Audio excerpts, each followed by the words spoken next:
તો સ્થાનિક સ્વરાજ્યની ચૂંટણીઓ પૂર્વે રાજકોટમાં કોંગ્રેસ ઓબીસી ડિપાર્ટમેન્ટ દ્વારા મહત્વની પ્રેસ કોન્ફરન્સ યોજાઈ। પ્રદેશ પ્રમુખ મહેશ રાજપૂત અને ઋત્વિક મકવાણાએ જણાવ્યું કે 53% વસ્તી ધરાવતા ઓબીસી સમાજને ગુજરાતમાં અન્યાય થઈ રહ્યો છે।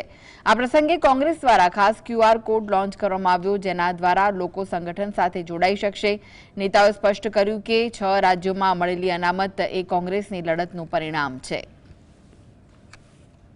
અનામત માટેની લડાઈ આ કોંગ્રેસ પક્ષે કરેલી હતી અને કોંગ્રેસ પક્ષ હંમેશા નાનામાં નાની જ્ઞાતિ સાથે જોડાયેલો છે। ત્યારે વધુમાં વધુ લોકો ઓબીસીની અંદર ઓબીસી ડિપાર્ટમેન્ટની અંદર જોડાય અને ઓબીસીઓને ન્યાય મળે, એ ન્યાય માટે લડે, એના માટે આજે અમે ગુજરાત પ્રદેશ કોંગ્રેસ ઓબીસી ડિપાર્ટમેન્ટ દ્વારા એક ક્યુઆર કોડ આજે આપની સમક્ષ અમે મૂકીએ છીએ, જે પ્રજાની સામે મૂકીએ છીએ કે એક